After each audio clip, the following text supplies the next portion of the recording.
Hello friends, welcome to Priya's Cooking and Crafting. இன்னைக்கு நம்ம பார்க்க போறது ராகி பக்கோடா.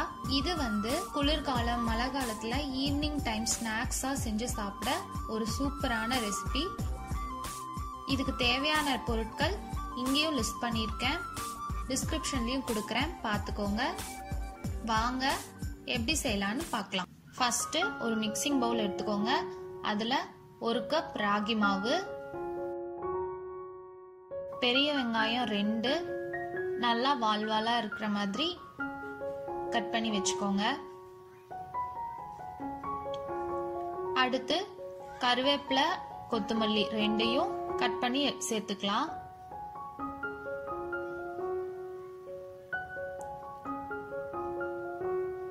அடுத்து 2 பல் பூண்டு, 1 துண்டு இஞ்சி, இதையும் நான் பொடிசா கட் பண்ணி வச்சிருக்கேன். நீங்க வேணும்னா இஞ்சி பூண்டு பேஸ்ட் இருந்தா கூட சேர்த்துக்கலாம்.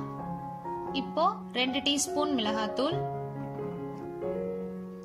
1/2 டீஸ்பூன் மஞ்சத்தூள், 1 டீஸ்பூன் சீரகம், 1 டீஸ்பூன் சீரகத்தூள். அடுத்து பெருங்காயத்தூள் 1/2 டீஸ்பூன், தேவையான அளவு உப்பு எல்லாத்தையும் சேர்த்துட்டு நல்லா கலக்கி விட்டுருங்க. நல்லா வெங்காயம் எல்லாம் உதிரி உதிரியா ஆகிற மாதிரி பொடிச்சுட்டு கலக்கி விட்டுருங்க. கலக்கிட்டு தண்ணிய தெளிச்சு தெளிச்சு மாவு பிசைஞ்சிட்டே வாங்க. அப்படியே எடுத்தோடனே ஊத்திர வேணாம்.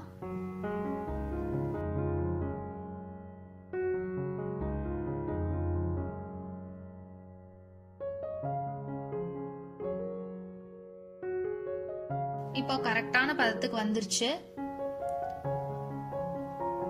எண்ணெய் காய வச்சுக்கலாம். எண்ணெய் காஞ்சிருச்சு. நம்ம மாவை உள்ள சேர்த்துக்கலாம். கையில எடுத்து அப்படியே எண்ணெய்க்குள்ள அப்படியே கொஞ்சம் கொஞ்சமா போடுங்க, அவ்வளவுதான்.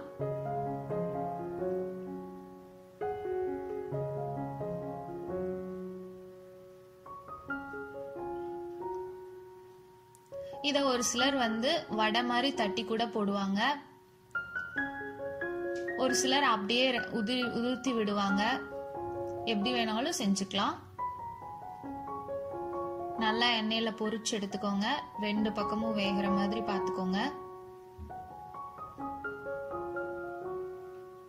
அவ்வளவுதான். இப்போ ஓரளவுக்கு கொதியெல்லாம் அடங்கிருச்சு.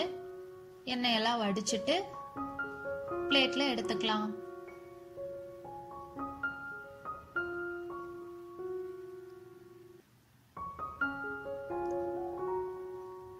இப்போ நம்ம ராகி பக்கோடா தயாராயிடுச்சு. நீங்களும் உங்க வீட்ல இதை செஞ்சு பாருங்க. செஞ்சு பார்த்துட்டு உங்க கமெண்ட்ஸை எனக்கு போஸ்ட் பண்ணுங்க. பாய்.